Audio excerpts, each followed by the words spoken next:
everyone, welcome to my channel. আজি মই discuss কৰিম এইচএছ সেকেন্ড ইয়াৰ পলিটিক্যাল সায়েন্সৰ পেপাৰ 1 সাম্প্ৰতিককালৰ বিশ্ব ৰাজনীতিৰ চেপ্টাৰ 3 বিশ্ব ৰাজনীতিত আমেৰিকা যুক্তৰাষ্ট্ৰৰ আধিপত্য নামৰ যেটো চেপ্টাৰ আছে তাৰ কেইটামান ইম্পৰ্টেন্ট কোৱেশ্চন 2012 পৰা 2020 লৈকে যিকেইটা কোৱেশ্চন আহিছে ফাইনেল এক্সামত সেই কোৱেশ্চন কেইটা মই ইয়াতে লিখিছো আৰু আগন্তুক এক্সামতো এই কোৱেশ্চনবোৰৰ পৰাই আহিব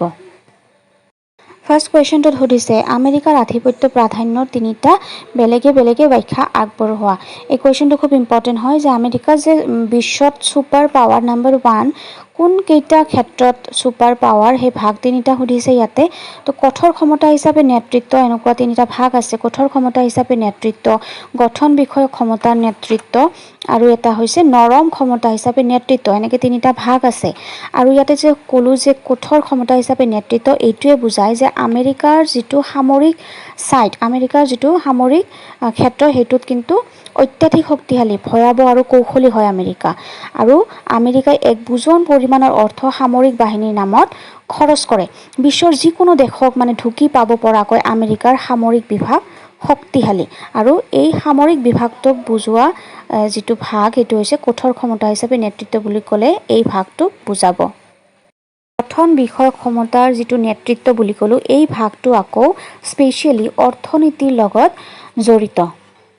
আমি যে ইন্টাৰনেট সেৱা ইউজ কৰি আছো এই ইন্টাৰনেট সেৱাটো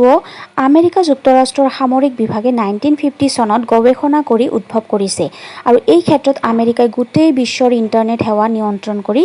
আছে লগতে বিশ্ব অৰ্থনীতিত সকলো বৃত্তীয় প্ৰতিষ্ঠান আৰু প্ৰযুক্তিবিদ্যাৰ লগত আমেৰিকা যুক্তৰাষ্ট্ৰ জড়িত অৰ্থনীতিৰ ক্ষেত্ৰত আমেৰিকাৰ যি আধিপত্য হেতুত এই কথাখিনি আহিব যেটো পইণ্ট হ'ব এটো নৰম ক্ষমতা হিচাপে নেতৃত্ব আৰু ইয়াতে এক্সপ্লেইন কৰিব লগা হলে লিখিব লাগিব যে আমেৰিকাই সামৰিক শক্তি আৰু অৰ্থনৈতিক শক্তিৰ দৰে সাংস্কৃতিক শক্তিক সমানে গুৰুত্ব দিয়ে তেওঁলোকৰ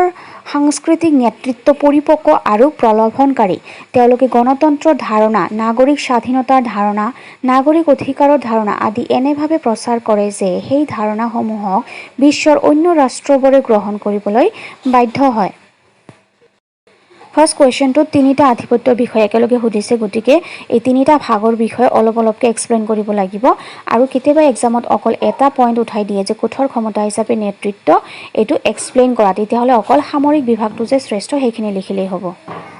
সেকেন্ড কোৱেশ্চনটো সুধিছে ভাৰত আৰু আমেৰিকাৰ ৰিলেচনৰ ওপৰত এই কোৱেশ্চনটো খুব ইম্পৰ্টেন্ট 3 নম্বৰ কোৱেশ্চনত সুধিছে যে আধিপত্যৰ বিভিন্ন ধৰণসমূহ কি এটো ফাৰ্স্ট কোৱেশ্চনৰ নিচিনা সেম তাৰ পিছত 4 নম্বৰ কোৱেশ্চনটো সুধিছে যে কঠোৰ ক্ষমতা হিচাপে আধিপত্য এইটো কোৱেশ্চন 1 নম্বৰ 3 নম্বৰ কোৱেশ্চনৰ ভিতৰতে সোমাই আছে 5 নম্বৰ কোৱেশ্চনটো তেনেকুৱাই 6 নম্বৰ কোৱেশ্চনটো ফাৰ্স্টৰ পৰা আহি যাব আৰু লাষ্ট কোৱেশ্চনটো হৈছে অপাৰেচন ডেজাৰ্ট ষ্টৰ্ম বুলিলে কি বুজা এই কোৱেশ্চনটো খুব ইম্পৰ্টেন্ট কোৱেশ্চন 2 মাৰ্কছৰ কাৰণে আহে গতিকে এইখিনি আপোনালোকে চালে আগন্তুক যি 2021ত ফাইনেল এক্সাম হ'ব আপোনালোকে কমন পাই যাব এইটো চেপ্টাৰৰ আৰু এটা কোৱেশ্চন আছে ইম্পৰ্টেন্ট কোৱেশ্চন মই লিখিব পাহৰিছো হেতু হ'ল 9/11 বুলিলে কি বুজা এই কোৱেশ্চনটো 4 মাৰ্কছৰ কাৰণে আহে আৰু এই চেপ্টাৰৰ পৰা ইম্পৰ্টেন্ট কোৱেশ্চন হয় গতিকে এইকেইটা কোৱেশ্চন যদি আপোনালোকে চাই তেতিয়াহলে আপোনালোকৰ 100% কমন পৰিব ধন্যবাদ